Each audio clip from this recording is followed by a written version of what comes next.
So welcome everyone. Thank you all for joining us today. The following seminar is brought to you by nonprofit organization iExplore. I am honored to be introducing our seminar presenter today, Howard, who will be introducing us to all the intricacies of classical music. So Howard, take it away. Okay. Hello everybody, and thank you for joining today's seminar. If you've been here for the introduction, you know that there was an extended series of very beautiful and also incredibly virtuosic background music. Now, if anybody knows who is the composer of that piece of music, please try to type it in the chat. All right, so if anyone knows the answer, please type in the chat and then I will read it off to Howard. Maybe make a guess? A seminar about classical music. What could the music be from? Who could the music be from? I encourage everyone to make a guess. That's right, Michael got it right. It's Bach. Yep, we have 2 answers. Good job, guys. Yep, they got it right. Yes, that is Bach. And if you're wondering, the piece's name is his Goldberg Variations, DWV 988. If you're interested in this piece, I encourage you to listen to it in your own time. So does anybody know what Bach do? A poll question would come to you about now. If you know what Bach does, is his profession.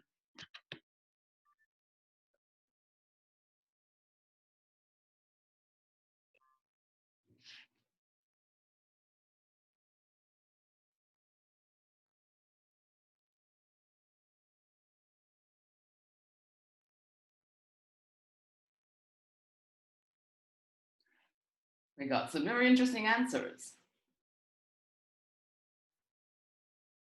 Yes, okay. So the majority of you answered a composer, which is absolutely correct. Actually, all of the above answers are correct. All of the above answers are correct.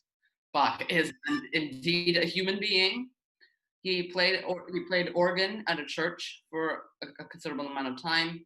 He wrote over 1,000 collected pieces of music, and as well as that, he directed a court, a European court for a family. So Johann Sebastian Bach lived for 65 years in the 17th and 18th century. He is widely considered the greatest composer who has ever lived in Western classical music. For he is the founder of many rooted traditions in how we approach music. He has over 1,100 catalog works, and many more that were actually lost and never found the original manuscripts. He composed in every single genre of music at the time, not including opera. So everything that was invented at the time he tried, except opera. And finally, the reason why he is so widely admired is because his music approaches a multitude of different origin sources, almost in the style of ethnomusicology. So for all these 5 reasons, he is widely considered the greatest composer ever. So if you have studied classical music, you would know that Bach was a prevalent composer in what we call the Baroque period as well as the Rococo period. So this style of classical music is widely accomplished for its grandeur elegance, and most importantly, the supremacy of logic and reason. So back in the Baroque period, we shouldn't be calling music writing music. We should call it constructing music. But for in this style, especially prevalent to Bach, the status quo would be you have many different origins, and then use an almost scientific method of writing music. For most of his life, Bach was actually not a freelancer, as we would say associate with Mozart or a few modern composers, but he was mostly a servant working for either a court or a church, most notably in Köthen and in Leipzig. If you ever had the chance to go to Leipzig, you will know that Bach is buried in the church where he has served as music director for many years. If you ever had the chance to go to Leipzig, many musicians and composers go to the church as almost a sacred pilgrimage. He is a famed organist, as we discussed before. His technique was impeccable, especially his use of the organ pedal. If you've seen an organ, you know that there are several stacks of manuals as well as a pedal board, which are played with the feet. He has known to devise an alternate foot technique, where for very fast passages you will be used to have your feet go in an exceptionally fast alternating way that would span the pedal board. He fathered 20 children, which is an exceptional feat even then. And many of them were famed musicians themselves, like C.P.E. Bach, Johann Christian Bach, which was one of Mozart's mentors, and Wilhelm Friedrich Bach, as well as he was the husband of Anna Magdalena Bach, which by conspiracy theory, Anna actually wrote the cello suites, which has been debunked by many other famous musicologists. So Bach innovated in many different ways. It's that I have distilled into 4 main points for you. He asserted what we call the tonal system.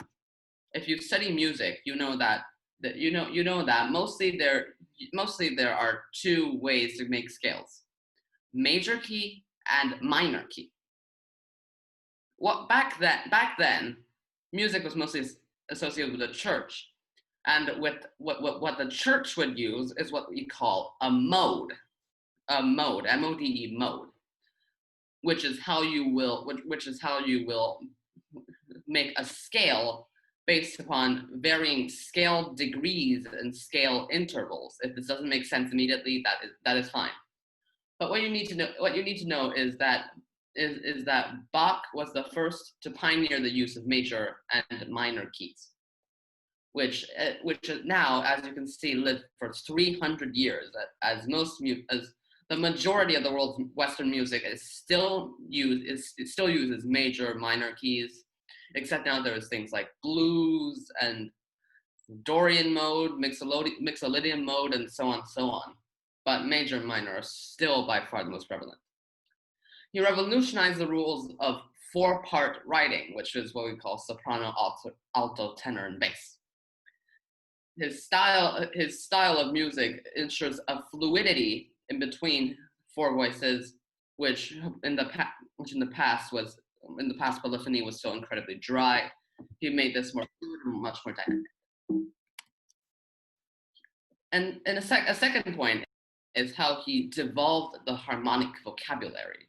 By devolving, I mean that he expanded the vocabulary of chords, chord progressions, and if you will, he was a pioneer of American jazz. As I said before, his 4-part writing, the use of harmony is now very dynamic, fluid, and used to call and answer each other in a significant way. He often does this, especially in solo instruments, by the use of self-arpeggiation, where where a melody is also harmonizing itself by using musical imagery to conjure a chord that is mostly a musical trick in our heads.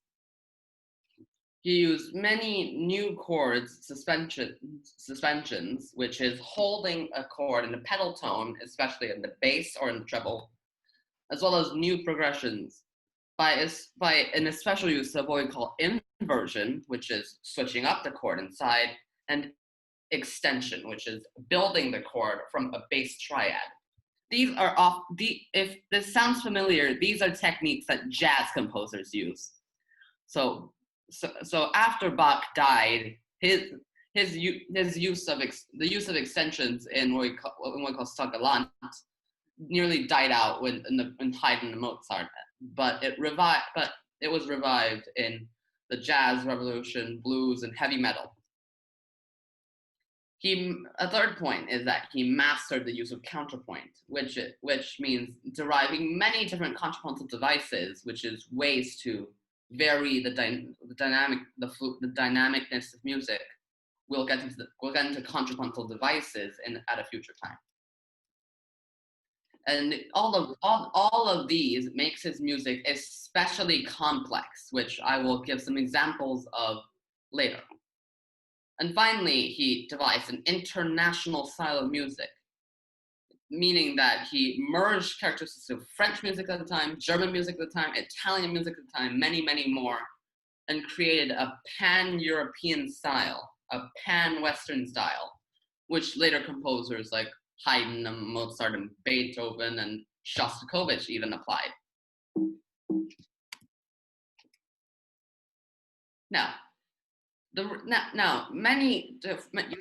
you have been to a Bach concert, you will know that there are many strange instruments at the time. So I would like you to try to guess what these instruments are. Fair warning: some of these are not modern, and some of these instruments have died out today. So try to make your best guess. Please type in the chat. So first instrument is this yellow thing with a big bell and some nice looking tubes. Looks really thin and strange and spirally. If you know what this is, try to guess it. Okay, French horn.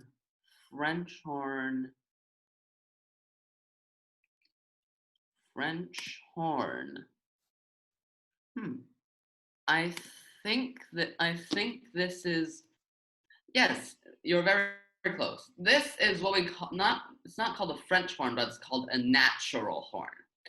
So if you've seen a modern French horn, you know that there's a bell and there is a lot more tubing. They do this what we call valves.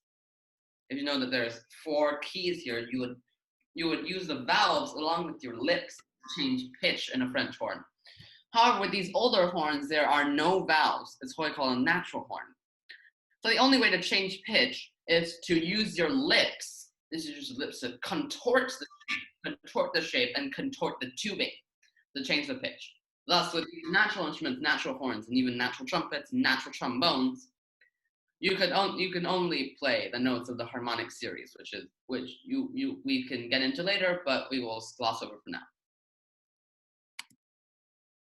This is the next instrument. Some of you might actually play this, if you will.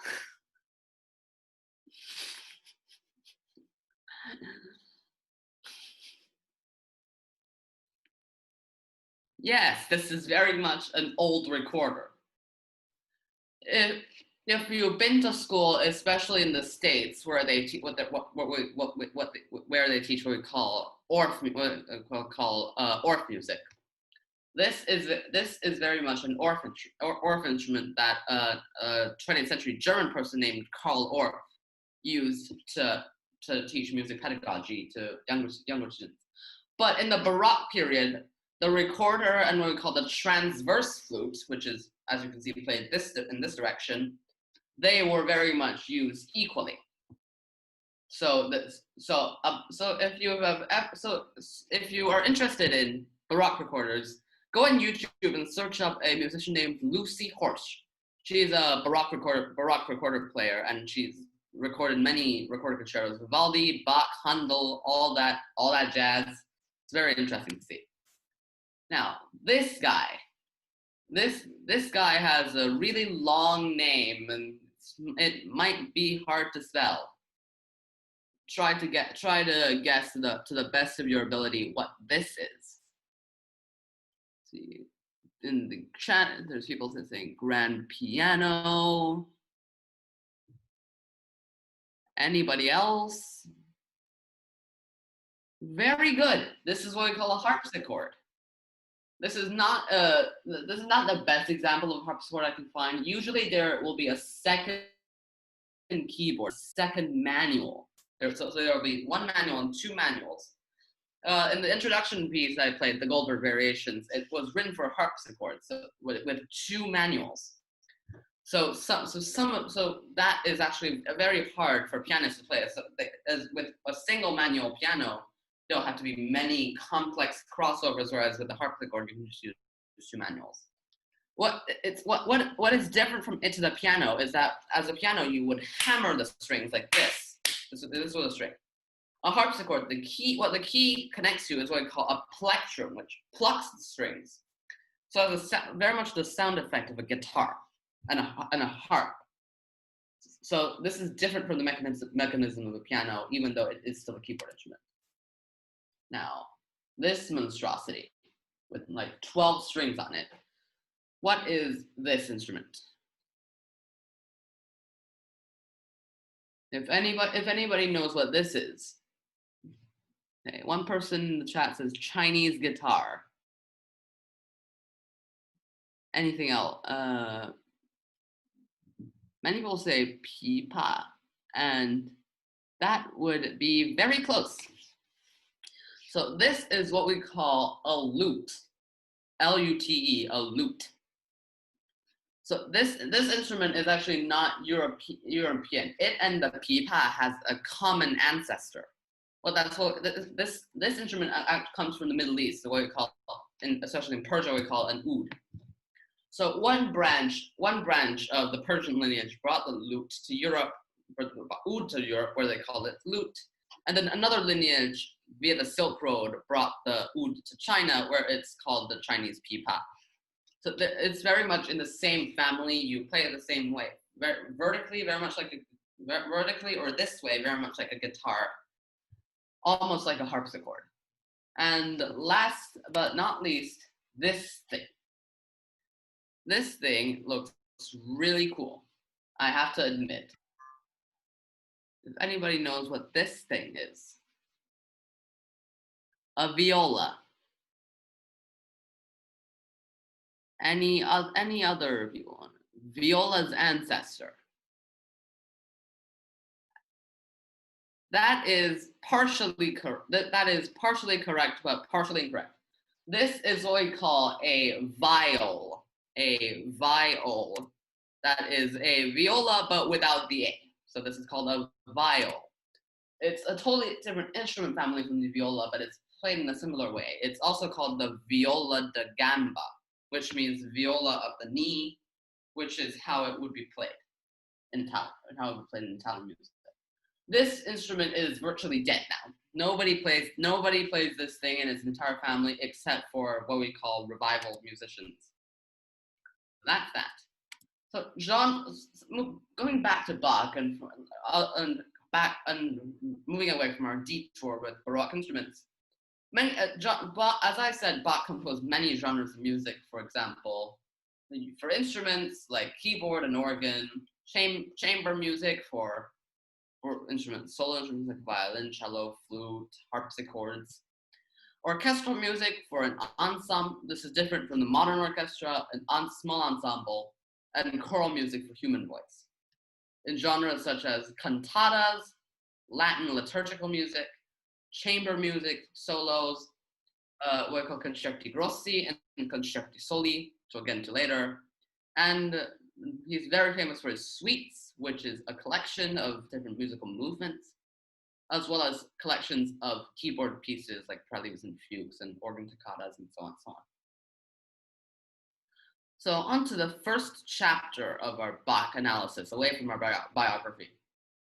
First, we're going to talk about his contrapuntal prowess. Now, counterpoint, the word counterpoint and the word contrapuntal can seem very big. So I'm going to ask you to try to use your understanding of how words work to try to guess what the word counterpoint means. There will be a poll coming up now. Try to guess what is counterpoint.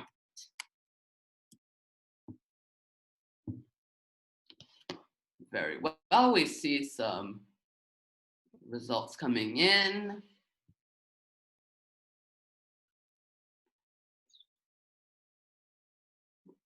Very close. Ooh.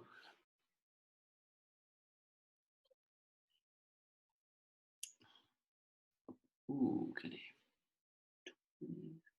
33. Okay, 12 people, 13 people responded. Let's try to get some more results in. Points, notes. Very good. Very good. I think we are very close. The correct answer is melodies harmonizing each other. So the phrase counterpoint is actually a Latin word, what we call punctus, point, contra punctus. So in this case, punctus, point, actually means melodies, notes, and subjects. And contra, counter, does not mean fight. It means contrast, and contrast and harmony.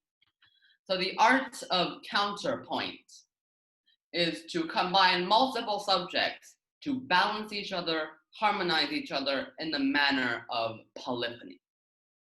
I know I'm throwing some very big words, but try to remember them. This is what Bach does. Voices, yes, combine multiple subjects, voices and different instruments, registers, so on. So here's two examples. The first example here is what we call an instrumental counterpoint, in this case an organ fugue, the St. Anne fugue, Bach Werk Science 552, where, as you can see, this fugal subject here is many different voices, such as the lower manual, upper manual, and this is the 4-voice fugue with a 5th voice joining in on the pedal board, which is played with the feet. So as you can see, there's one subject that is imitated over and over again with 4 and even 5 voices, mimicking and contrasting each other. And at the bottom, this is an example from a vocal work from the cantata Eine feste Burg ist unser Gott. As you can see, the soprano, alto, tenor, and bass here exist in 4-part harmony, whereas each of the voices contains its own,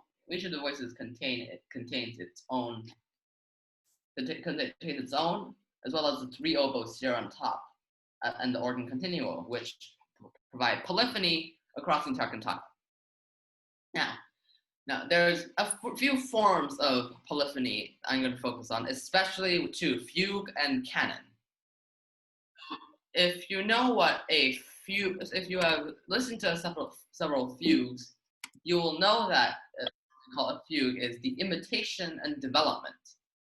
Imitation in this case is mimicking between each of multiple voices, as well as development, which is stretching it out, contorting it, changing its shape. Way this can be done is an exposition, an introduction with each voice entering in one of 2 keys: the tonic, the root key, and the dominant, the 5th key. So here the voices introduce themselves by a gradual exposition, which I'm not going to get into too much in detail. Way this can be done is in multiple variations, which is changing the way that these voices interact. imitation, which is as I said, is mimicking and contorting, and what we call stretto, which is an Italian term for having voices enter, one voice enters, the voice is playing, and then another voice enters before the first is finished. So stretto, what we call squeezing, makes it more complex by not just making it harder for the musicians, but also making it more interesting and engaging to listen to. Stretto. If you're interested in counterpoint, you can see this example everywhere. And contrapuntal devices include augmentation, slowing the imitation by half, diminution, speeding up the voice by half, inversion, which is having the melody upside down. So instead of going up a major third, you'll go down a major third, and then down a minor seventh becomes up a minor seventh, and so on, so on. As well as retrograde, playing it backwards. There's also inversion and retrograde, upside down and backwards, as well as cross voice. So we call it invertible counterpoint, which is across different voices, you will move the different subjects of the fugue in between the voices, as you can see, for example, in the Rondo Burlesque of Mahler's Ninth, as well as, say, the Jupiter Symphony, Mozart 41, which we'll get into next time.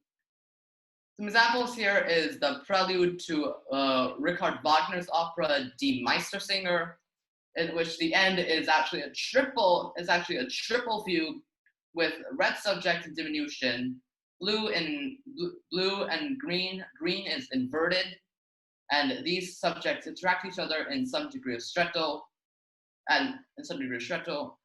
So, somebody in the chat said my favorite classical piece is Die Valkyrie, which is a very nice piece. We'll get into that when we talk about Wagner soon. As well as in here, say this is back to Bach, the Art of Fugue, where here these subjects are exposited first in the tonic and the dominant, and then later first in the bass and then the tenor voice. Here, you can take a photo of this if you want to listen to these pieces in your own time. As well as Canon, which is also a form of counterpoint, but except that it's a strict repetition and strict requotation. And the canon, the subject of the canon must complement itself, which means that a previous part of the canon has to interact with a future part of the canon and make sure it doesn't all go berserk. And a good example of this is the Goldberg variations again, which you've heard at the beginning. Here, this canon subject is now in a strict repetition of the unison played in the middle of the register, whereas the high registers first register continues on its own accord. And here, there's provided a bass line, which increases the complexity of the canon. So now with counterpoint in mind, I'm going to display some of his most renowned works of counterpoint, especially the Well-Tempered Clavier and the Goldberg variations, which I have both shown. So in both examples, there are lots of examples of many different forms of counterpoint, polyphony, fugue, and canon.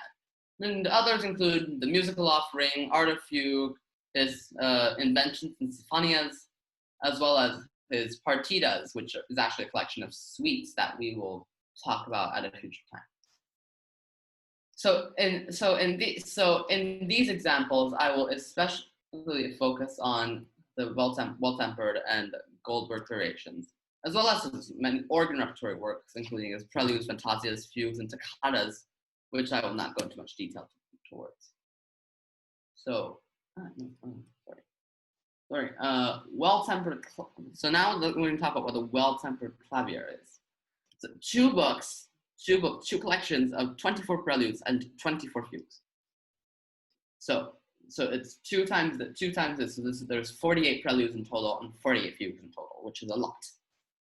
There is a pair that exists in each major and minor key. So C major, C minor twice in each book. E flat major and E flat and D sharp minor twice in each book, and so on and so on. So well-tempered, in this case, refers to well temperament, which is similar to equal temperament. It's a form of tuning that allows you to play in every single key there is. As well, and displayed across the continuum is various techniques, including overtures, fugato, which is mock fugues, dances, and many different. I am going to play this example. I'm going to play this example slightly later. Tune in for that. And as well as the Goldberg variations, as I have played before. To break it down, it's an aria, which is the introductory line. It's like almost like a cantabile melody. 30 different variations on a common bass line, as well as an aria da capo, which is an exact repeat of the first aria. So every third variation is a canon, and with each multiple being a corresponding interval. What that means is that the first canon is a canon in the unison. The second is a canon at the sixth canon. The sixth variation is a canon in the second, which means that the second repetition comes in a major second above. So G starts from another A. The fifth is in canon. The 15th is canon the fifth. The 24th is a canon of the octave, and the 27th is a canon at the ninth. So this is almost like Bach is mocking us by having 30 different variations and 9 canons in, and it can still sound different and interesting. Variations are usually divided into 3 types of virtuosic, which means high loss of technique, rational variations, which is the canons that are exceptionally scientific, as well as the emotional variations, which sound soulful and deep. There is a near 3-to-2 ratio of triple time, which is 3 time, and duple time, which is 2 time or 6 time, which shows that all of Bach's works are almost mathematically precise. It's a science to construct his music. So as you can see, Bach is very.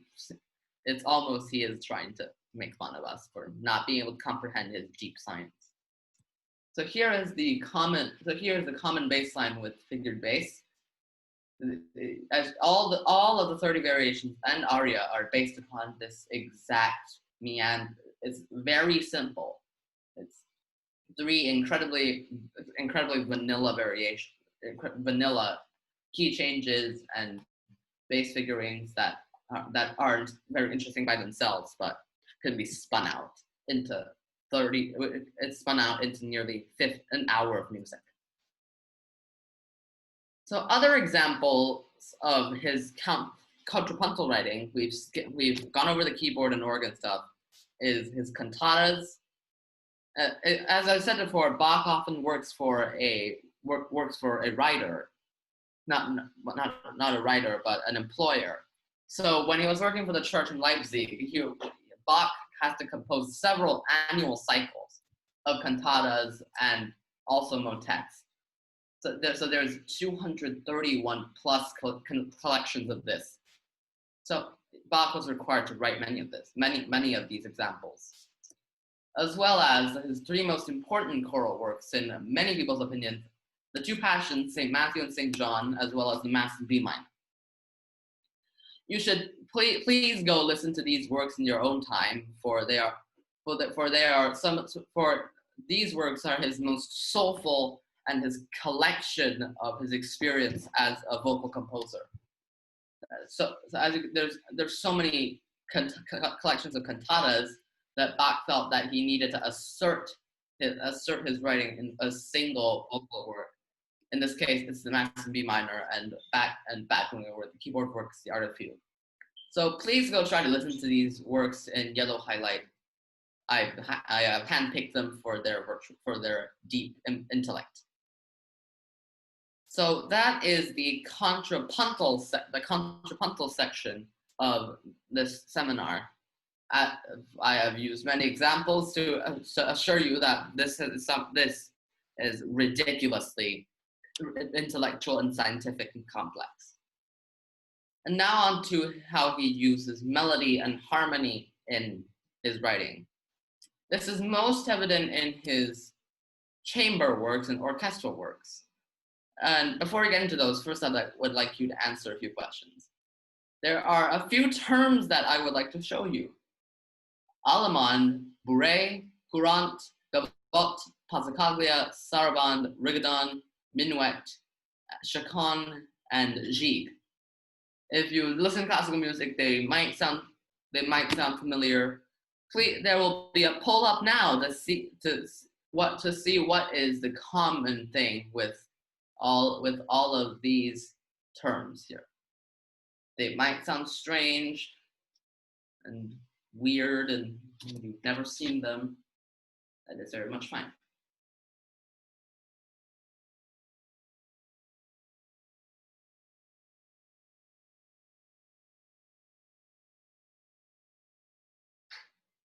Very interesting.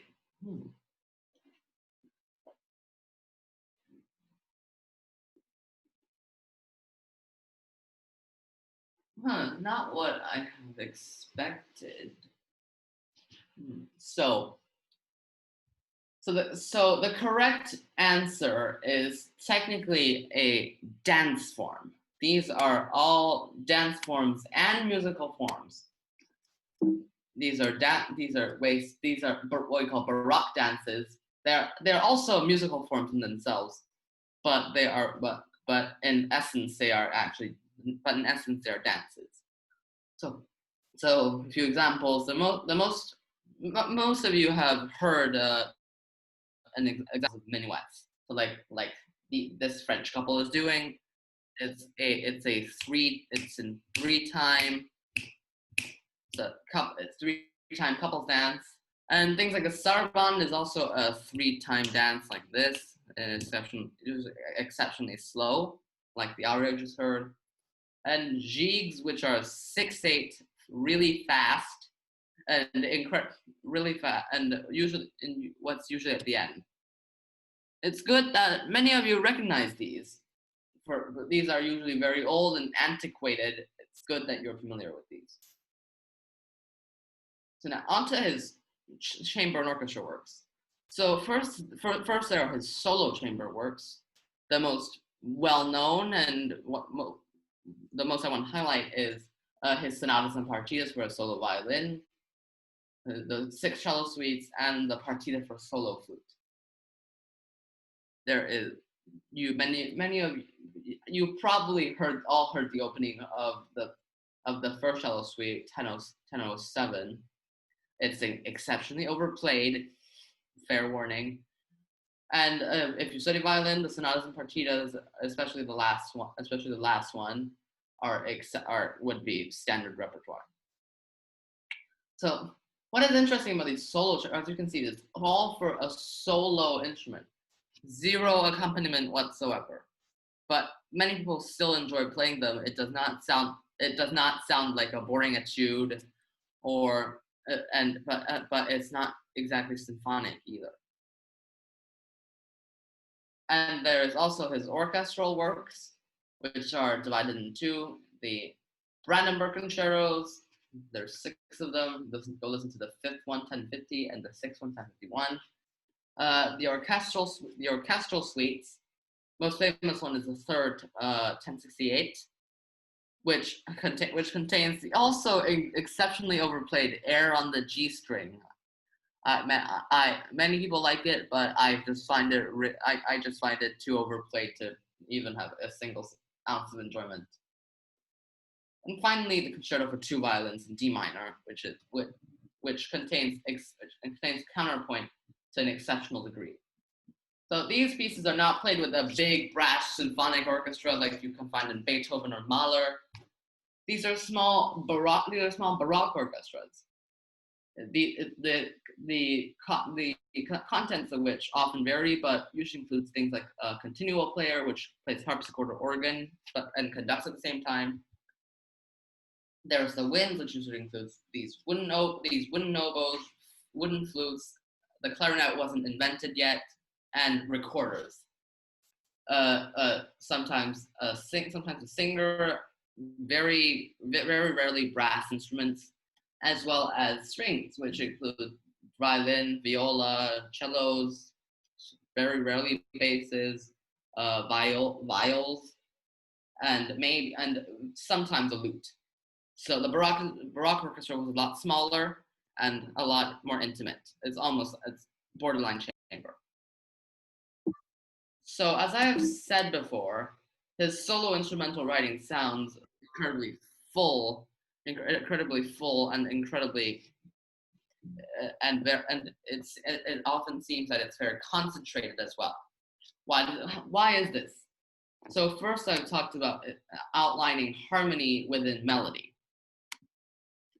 mainly through use of arpeggio. So back to the first, if you have all listened to the first cello suite, you know that the prelude goes. So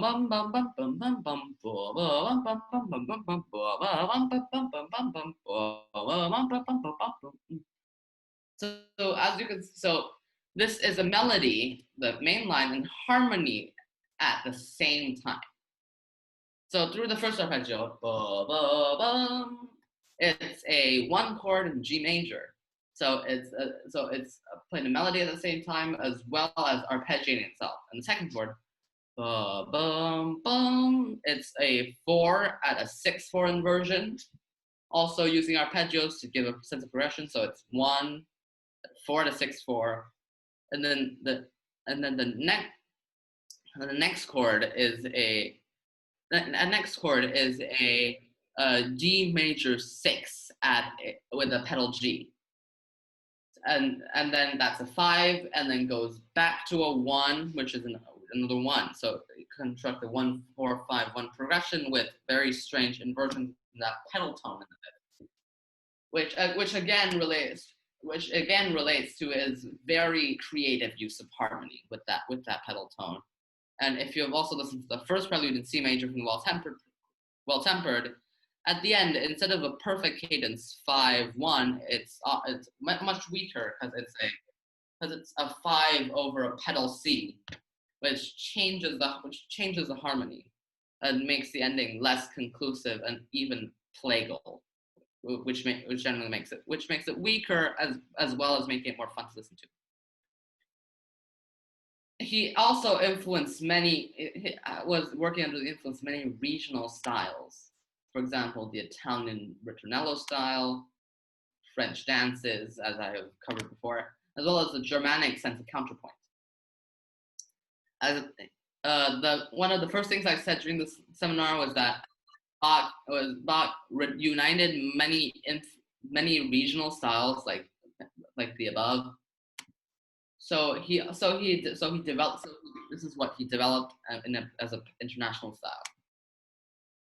Again, as well as this, he made frequent applications of suspensions, which again have pedal tones, treble pedal tones, to create strange chord progressions, inversions, and extensions that I've seen before.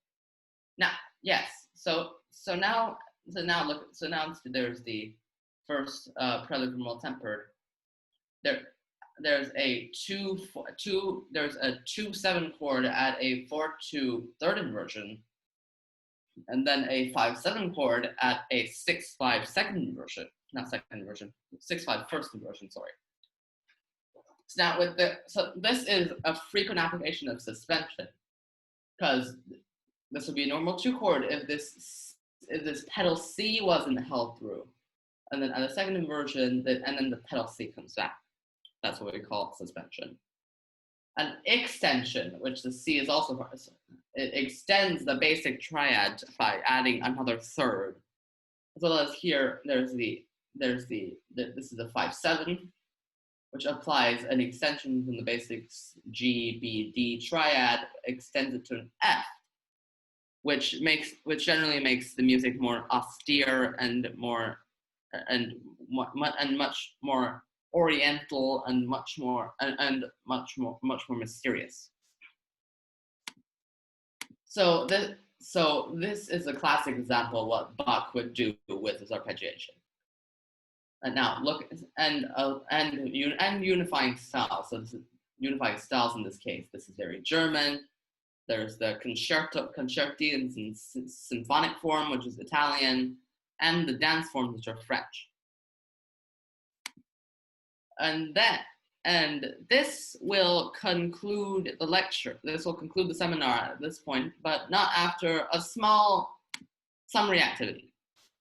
So now I'm going to play this prelude and fugue in C minor, part of the Well-Timed Clavier Book 1. Both the prelude and the fugue, number 847. So try to identify the following things. Ways in which melody and harmony are fused. You'll find this mostly in the prelude.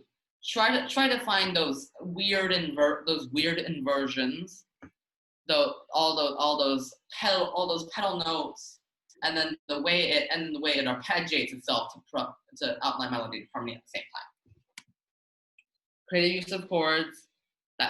This could be found both in the prelude and the fugue, especially the fugue as well, with all those voice changes, which will naturally cause some suspensions and extensions.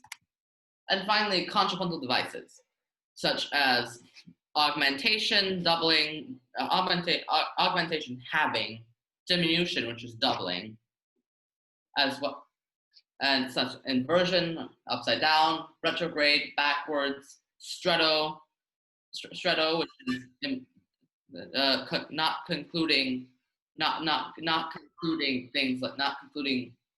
voices before the next voice enters, and invertible counterpoint, shifting of melody between voices. Now I am going to play a score. I'm going to play the score. So if you can understand sheet music, try to follow along as best as you can. I will help you if necessary. But that will make it easier to identify the above. If you think you can outline an answer, please go ahead and summarize it as best as you can in the chat section. So now we will play. I'm going to play the prelude.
Okay, please go ahead and type in the chat to the best of your ability how Bach uses melody and harmony fusing together, how Bach uses chords and chord progressions, inversions, suspensions, and extensions, as well as what contrapuntal devices he used, such as Canon, Fugue, Fugue, inversions, and strettos. Please do that. Please do that to the best of your ability. I'll be looking.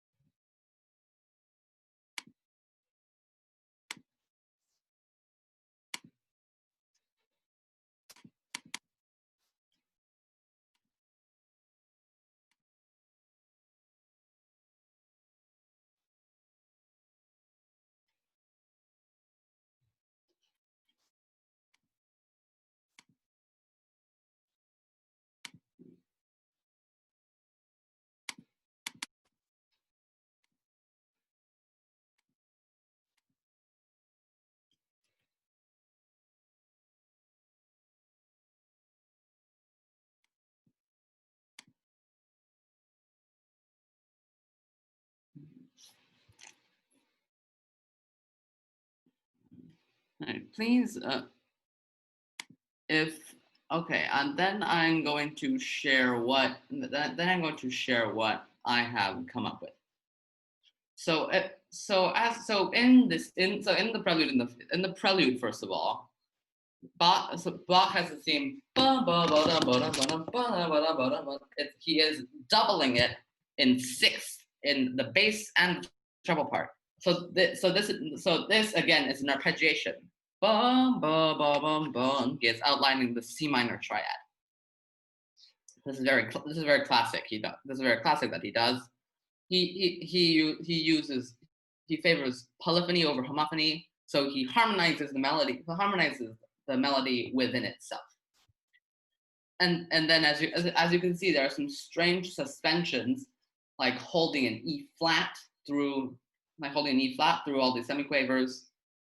And then near the end of the cadenza, it breaks out into a presto section that is actually, if you are not careful, that is actually in itself a canon at the octave, meaning that that the entire line is repeated an octave below the first time. So that's an overview of the canon. And the fugue here, first of all, the main fugal subject is this part. In this part, ba bum bum bum bum ba bum bum bum bum, which is repeated over many different voices, as well as invertibly. Once I believe that the soprano voice finishes with its voicing, and then it's immediately traded to the alto voice to continue, and then to the bass, which is a classic example of what we would call invertible counterpoint. And then there's many examples of, as you can see, this is an extremely classic example of a stretto with voices only separated by one crotchet. So regarding tonality, as you can see, many of the voices are voiced in thirds, which is tertiary harmony, which is incredibly tonal based, as well as the general key, which stays in C minor, enter the Picardy, which is very baroque and incredible, and very example of such examples of harmony. And that would be that. If anybody would have any questions. All right. So again, big thank you to everyone who are here today, and thank you to everyone who typed in the chat below, because that was really interactive and I really appreciate that. And again, big thank you to Howard for sharing your insight on music and classical music particularly. And I really got a fresher look at classical music in general. So thank you so much. And I hope everyone will have a wonderful day today. So see you guys next time. Bye. Bye, guys.